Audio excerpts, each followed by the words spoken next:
Hello दोस्तों, welcome to my channel learn bachelor of education. आज के इस वीडियो में हम देखेंगे कि नई तालीम के फॉर्मेट को हम कैसे फिल करें, कौन सा मेथड यूज़ करें, किस प्रकार प्लान बनाएं। उसको आज मैं एक एग्जाम्पल के थ्रू आप लोगों को यहाँ पर बताना चाहूँगी। तो आप सभी बने रहिए हमारे इस channel learn bachelor of education के साथ। तो सबसे पहले हम यहाँ पे देखते हैं इसका स्ट्रक्चर कैसा है। इसका स्ट्रक्चर में शुरुआत में आपको लेसन प्लान नंबर डालना है, जो मैंने यहाँ पर 01 डाला है। पहला लेसन प्लान है, कौन सी क्लास पढ़ा रहे हैं इस क्लास का नाम डालिएगा, स्कूल्स नेम डालिएगा। इसके बाद देखिएगा जो अगला टॉपिक है, जो हमारे स्टेप्स यहाँ से स्टार्ट होते हैं। तो सबसे पहले है आपका title of the lesson plan, मतलब आपने जो टॉपिक आप पढ़ाएंगे उस टॉपिक का यहाँ पर नाम लिखना है। जैसे मैंने यहाँ पर लिखा है मिट्टी से बर्तन का निर्माण करना। सेकंड है इस टॉपिक का, देखिए जनरल ऑब्जेक्टिव पर्पस, सामान्य उद्देश्य। तो नई तालीम के जो सामान्य उद्देश्य के बारे में मैंने डिटेल जानकारी अपने इस वीडियो में दी थी, जिसका लिंक आपको नीचे डिस्क्रिप्शन बॉक्स में मिल जाएगा। तो यहाँ पर इसके सामान्य उद्देश्य क्या क्या हो सकते हैं, मैंने 7 या 8 सामान्य उद्देश्य बताए हैं, जनरल ऑब्जेक्टिव्स बताए हैं, हमको 5 ही लिखने हैं। तो सबसे पहले जैसे गांधी जी की बुनियादी शिक्षा पर आधारित नई तालीम पर छात्रों को अवगत कराना, छात्रों में तार्किक व चिंतन शक्ति का विकास करना। थर्ड है आपका छात्रों को सृजनात्मक व रचनात्मक कार्य के लिए प्रेरित करना। फोर्थ है छात्रों में व्यावसायिक कौशल का विकास करना। और फिफ्थ है छात्रों में सामाजिक जागरूकता उत्पन्न करना। इसके बाद देखिए जो अगला है, जो हमारा एक्टिव स्पेसिफिक ऑब्जेक्टिव है, सक्रिय उद्देश्य है, यहाँ पर हमको डेवलपमेंट ऑफ S3, ठीक है, जो हमारा ज्ञानात्मक भावात्मक क्रियात्मक पक्ष है उसका डेवलपमेंट कैसे होगा, उससे रिलेटेड हमें यहाँ पर स्पेसिफिक ऑब्जेक्टिव बनाने हैं। तो इसके पहले हम यहाँ पर देखते हैं हेड, जो कॉग्निटिव डोमेन से रिलेटेड है। मैंने टॉपिक क्या लिया था यहाँ पर, मिट्टी से बर्तन का निर्माण करना। अब हमारा जो है ज्ञानात्मक पक्ष से संबंधित जो है मस्तिष्क, तो ये हमारा क्या बनेगा यहाँ पर कि छात्र जो है मिट्टी से बर्तन बनाने की जानकारी प्राप्त कर सकेंगे, ठीक है। देन सेकंड देखते हैं जो भावात्मक अफेक्टिव डोमेन है, उसका संबंध हार्ट से होता है, इमोशन से होता है। तो यहाँ पर जो है स्टूडेंट्स क्या कर सकते हैं, मिट्टी से बर्तन बनाने की विधि की व्याख्या कर सकते हैं, एक्सप्लेन कर सकते हैं, उससे रिलेटेड एग्जाम्पल दे सकते हैं, स्पष्टीकरण कर सकते हैं। थर्ड है आपका हैंड, छात्र क्या करेंगे, जो मिट्टी के बर्तन का उपयोग अपने दैनिक जीवन में कर सकेंगे व उसके आर्थिक लाभ जान सकेंगे। ये हुए आपके साइकोमोटर डोमेन के ऑब्जेक्टिव्स। तो इस प्रकार से हमें 3 यहाँ पर ऑब्जेक्टिव बनाना है, जो रहेंगे स्पेसिफिक ऑब्जेक्टिव के। इसके बाद देखिए हमारा अगला है, फोर्थ है प्रीवियस नॉलेज। तो बच्चों का जो प्रीवियस नॉलेज है वो हम जानते ही हैं, तो हम यहाँ पे लिख सकते हैं कि जो छात्र जो हैं मिट्टी से पूर्व परिचित या उसके बारे में सामान्य जानकारी रखते हैं। फिर अगला देखिएगा, अगला आपका क्या है, ये 5th नंबर है टीचर प्रिपरेशन। अब एक प्लान को बनाने के लिए टीचर क्या क्या प्रिपरेशन करता है, किन किन चीज़ों को इसमें इन्वॉल्व करता है। तो सबसे पहले है रिसोर्स मटेरियल। ये रिसोर्स मटेरियल हमको मिट्टी से बर्तन बनाने हैं, तो हमको उसके लिए क्या क्या मटेरियल चाहिए, ये मैंने यहाँ पर एग्जांपल के तौर पर दिया। इसके अलावा और भी इसमें सामग्री यूज़ हो सकती है, वो डिटेल आप सब अपने टॉपिक के अकॉर्डिंग लिखेंगे। फिर सेकेंड है, मैंने यहाँ पे लिया था टीचिंग मेथड। टीचिंग मेथड, तो मैंने यहाँ पे 2 टीचिंग मेथड ली है, एक्सपीरियंशियल लर्निंग मेथड और कम्युनिटी इंगेजमेंट मेथड। स्वयं के जो अनुभव है, हमारा एक्सपीरियंस है, उसके आधार पर हम बच्चों को मिट्टी के बर्तन बनाना सिखाएंगे, इसलिए मैंने एक मेथड लिया। और दूसरा है ये कम्युनिटी में जाकर, समुदाय में जाकर हम उस मिट्टी से बर्तन कैसे बनाते हैं वो सिखाएंगे। आप अपने अकॉर्डिंग, कंटेंट के अकॉर्डिंग मेथड यूज़ करेंगे। फिर देखिए आपका है शिक्षण प्रवृत्ति, टीचिंग टेक्निक। टीचिंग टेक्निक पहला है आपका सेल्फ एक्सपीरियंस टेक्निक, स्व अनुभव प्रवृत्ति, और दूसरा है क्रोनोलॉग, और थर्ड है सामुदायिक कार्य प्रवृत्ति। अब यहाँ पर स्वयं के अनुभव के माध्यम से मैंने मिट्टी से बर्तन बनाना सिखाया, ठीक है।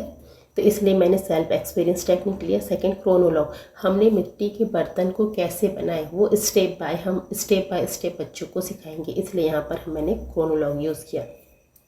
और ये जो हम एक्टिविटी कराएंगे वो समुदाय में कराएंगे, इसलिए कम्युनिटी वर्क टेक्निक का यूज़ किया है। अगला देखिए, टीचिंग मैगजीन शिक्षण सूत्र। यहाँ पर मैंने नोन टू अननोन लिया है। क्यों? बच्चे मिट्टी को जानते हैं लेकिन मिट्टी से बर्तन खिलौने बनाना नहीं जानते, उसका प्रोसेस नहीं जानते। उसको जानने के लिए ही, उनसे बताने के लिए मैंने यहाँ पर नोन टू अननोन लिया।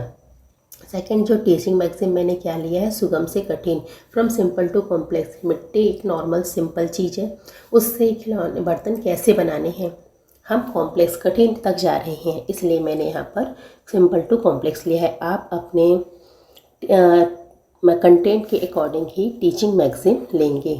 अगला देखिए, अब ये है जो पाठ योजना कहाँ करवाया जाना है। हम जो एक्टिविटी कराएंगे उसके लिए हम यहाँ पर हमें ऑप्शन मिला है कि हम ये जो 3 चीज़ है उसमें से हम अपना लेसन प्लान कहाँ करवाएंगे नई तालीम वाले अकॉर्डिंग। तो मेरा यहाँ पर है जो ऑप्शन है वो क्या है, मैंने कम्युनिटी को चॉइस किया है, तो यहाँ पर आप कम्युनिटी टिक लगाएंगे या कम्युनिटी लिखेंगे, आप अपने कंटेंट के अकॉर्डिंग उसको कीजिएगा। अगला देखिए, इंट्रोडक्शन। जैसे मैंने पहले वीडियो में बताया था कि ये जो इंट्रोडक्शन पार्ट है हम क्वेश्चन आंसर से भी ले सकते हैं, ड्रामा से भी ले सकते हैं, कुछ चीज़ों को दिखाकर भी ले सकते हैं, कोई स्टोरी सुनाकर भी लग सकते हैं। तो आप अपने कंटेंट के हिसाब से ही बच्चों तक अपने पॉइंट्स को ला सकते हैं। तो मैंने यहाँ पर मिट्टी से रिलेटेड कुछ क्वेश्चंस बनाए हैं। जैसे यहाँ पर दिख रहे हैं आपके, इस पृथ्वी में सबसे बुद्धिमान जीव किसे माना है, तो बच्चे क्या देंगे, मनुष्य को, मानव को देंगे, वो अपने लैंग्वेज के अकॉर्डिंग देंगे।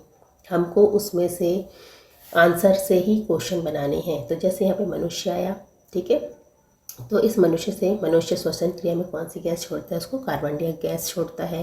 फिर इसको कौन ग्रहण करता है, पेड़ पौधे ग्रहण करते हैं। पेड़ पौधे कहाँ पर अच्छी तरह डेवलप होते हैं, तो ये मिट्टी में होते हैं। अब मिट्टी से बर्तन कैसे बनाते हैं, तो ये प्रोसेस बच्चे नहीं जानते, इसलिए यहाँ पर प्रॉब्लमेटिक आ गया। ठीक, अगला देखिए, स्टेटमेंट। इसी प्रॉब्लमेटिक से हम स्टेटमेंट बनाते हैं, उद्देश्य कथन बनाते हैं। जैसे छात्र छात्राओं, आज हम मिट्टी के बर्तन बनाना सीखेंगे। अगला देखिए, स्टेटमेंट ऑफ द एम। ये अभी मैंने बताया, छात्र छात्राओं आज हम मिट्टी से बर्तन बनाना सीखेंगे। इसके बाद देखिए अगला है प्रेजेंटेशन, ये मेन पोर्शन। अब प्रेजेंटेशन में मैंने 4 कॉलम यहाँ पे बताए हैं। तो इसमें आपका पहला है महत्वपूर्ण गतिविधियाँ, परफॉर्मिंग एक्टिविटी में हमको उस टॉपिक्स को लिखना है जिसको हम बच्चों को बताना चाहते हैं या उसके बारे में जानकारी देना चाहते हैं। सेकेंड है आपका टीचर प्रेजेंटेशन या टीचर्स रोल। यहाँ पर टीचर्स जो बोलेगा, जो करेगा, उस सब मैटर को यहाँ पर लिखेगा। उसके बाद थर्ड है आपका स्टूडेंट रोल या एक्टिविटी फेज। तो यहाँ पर बच्चे क्या कर रहे हैं, अगर टीचर्स का हेल्प कर रहे हैं या कम्युनिटी के साथ हेल्प कर रहे हैं या उनकी बातों को सुन रहे हैं, जो भी कर रहे हैं, या टीचर अपनी एक्टिविटी को जिस माध्यम से बच्चों को करवाना चाहता है, वो सब चीज़ें यहाँ पर स्टूडेंट रोल में लिखी जाएगी। यहाँ पर है लास्ट में लर्निंग आउटकम। मिट्टी के बर्तन के बारे में बता रहे हैं तो बच्चों ने क्या सीखा, तो यहाँ पर आप लिखेंगे कि छात्र छात्राएं जो मिट्टी के महत्व है उसकी जानकारी प्राप्त कर सकेंगे, उसका उपयोग दैनिक जीवन में क्यों है, इसकी जानकारी प्राप्त कर सकें। आप जो यहाँ पर एक्सप्लेन करेंगे उसी का ही लर्निंग आउटकम यहाँ पर लिखेंगे। अगला देखिए, ये इसी का ही पोर्शन है। ये जो डिटेल में थ्योरी लिखी है वो उसी का ही पोर्शन है। तो अब पहले तो वो जान गए कि उसकी मिट्टी का महत्व क्या है। सेकंड पॉइंट इसी का देखिए, हम मिट्टी के अगर बर्तन बना रहे हैं, खिलौने बना रहे हैं, जो कुछ भी बना रहे हैं, तो उसके लिए एसेंशियल सामग्री जो आपने पहले लिखा था उसको यहाँ पर लिखना पड़ेंगे। तो यहाँ पर आपने लिखा है, ठीक है। तो छात्र क्या कर रहे हैं, उसको देख रहे हैं और शिक्षक की सहायता कर रहे हैं। तो उसका लर्निंग आउटकम क्या आएगा कि जो छात्र छात्राएं जो मिट्टी से बर्तन बनाने के लिए जो आवश्यक सामग्री है उसकी जानकारी प्राप्त कर सकेंगे। इसके बाद देखिए जो थर्ड पॉइंट है, अब हमारा ये प्रोसेस है। तो मिट्टी से बर्तन जो निर्माण होगा उसकी विधि क्या है, तो टीचर उस विधि को एक्सप्लेन करेगा। छात्र क्या करेंगे, जो टीचर्स जो निर्देश देते जाएंगे उस निर्देशों का इंस्ट्रक्शंस का पालन करते जाएंगे, उनके कार्य में सहयोग प्रदान करेंगे और ध्यानपूर्वक देखेंगे एंड अदर एक्टिविटी भी इसमें करेंगे। तो बच्चों क्या सीख रहे हैं, यहाँ पर लर्निंग आउटकम क्या आ रहा है कि बर्तन जो निर्माण की विधि की जानकारी प्राप्त कर सकेंगे, उनका प्रोफेशनल स्किल्स डेवलपमेंट होगा।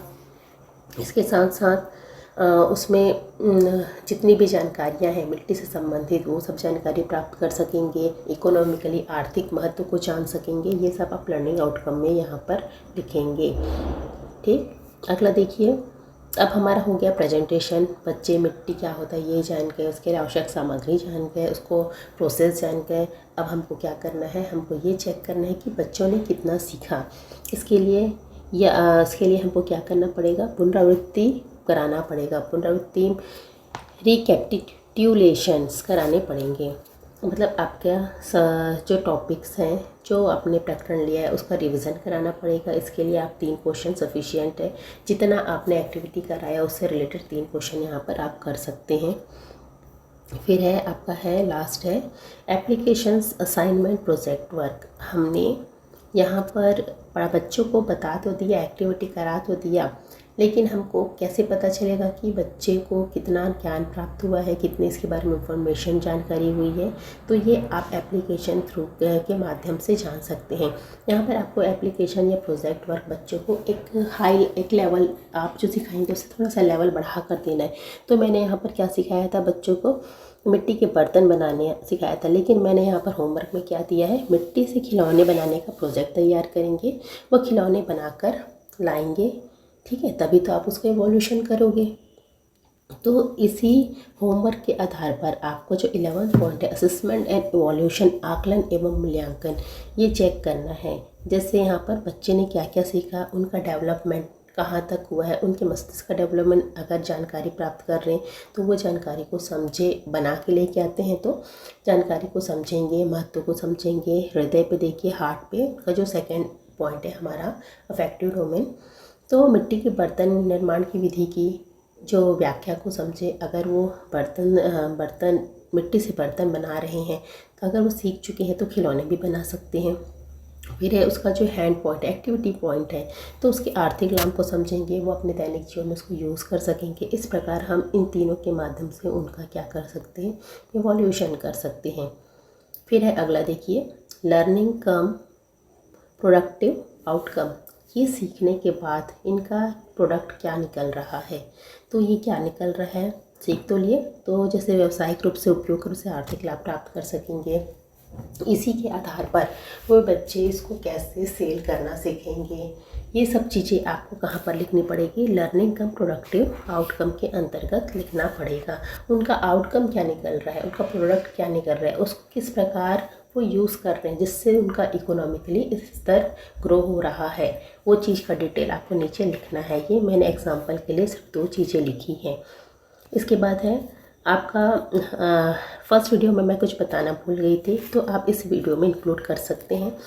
यहाँ पर आप ये जितने भी प्रोसेस कराएंगे, ठीक है, मिट्टी के बर्तन बनाने तक की विधि, उसका आपको डायग्राम यहाँ पर लगाते चले जाना है। मतलब आप उसको एक कोलाज के रूप में स्टेप बाय स्टेप यहाँ पे आपको डायग्राम शो करनी है। और अधिक जानकारी के लिए आप नीचे दिए गए नंबर पर व्हाट्सएप या कॉल कर सकते हैं। Thank you.